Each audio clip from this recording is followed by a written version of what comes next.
साक्षात परब्रह्माची म्हणजेच श्री स्वामी समर्थ यांच्या प्रकट दिनाची महाकथा ऐकणार आहोत, ज्याने कोणतेही मोठे ग्रंथ लिहिले नाहीत, हातात तलवार घेतली नाही किंवा स्वतःसाठी सोन्या चांदीचे राजवाडे बांधले नाहीत, पण ज्याच्या एका नुसत्या कटाक्षानं आणि स्पर्शानं लाखो भक्तांचे संसार शून्यातून उभे राहिले, ज्याच्या केवळ अस्तित्वानं मातीचे सोने झाले आणि मृत्यूच्या दाढेत गेलेली माणसेही जिवंत परत आली.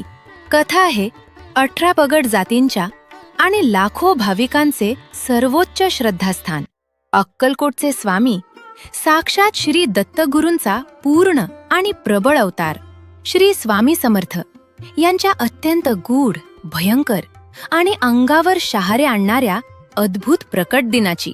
ही कथा केवळ ऐकल्यानं घरात सुखशांती येते आणि आयुष्यात आलेली भयंकर संकट कुठल्या कुठे पळून जातात.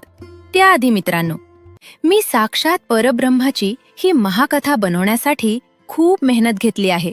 जर तुम्हाला माझा हा प्रामाणिक प्रयत्न आवडला असेल तर व्हिडिओला लाईक नक्की करा आणि खरोखर तुमची स्वामींवर 100% श्रद्धा असेल तर चॅनलला सबस्क्राईब करायला अजिबात विसरू नका.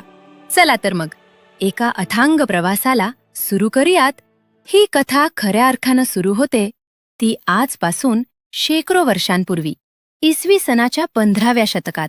आणि या कथेचे मूळ दडलेले आहे ते आंध्र प्रदेशातील श्री शैलम या अत्यंत पवित्र आणि शिवमय ज्योतिर्लिंगाच्या जवळ असलेल्या एका अत्यंत घनदाट, गूढ आणि भयंकर अशा कर्दळीवनात.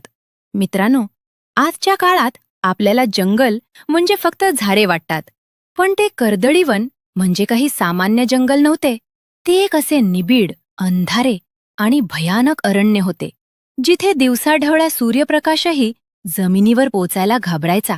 तिथे इतकी दाट झाडी, काटेरी वेली आणि भयंकर विषारी श्वापदे होती की तिथे माणसाचे तर सोडाच, पण मोठ्या प्राण्यांचेही जाणं म्हणजे साक्षात मृत्यूला आमंत्रण देण्यासारखे होते. तिथे फक्त आणि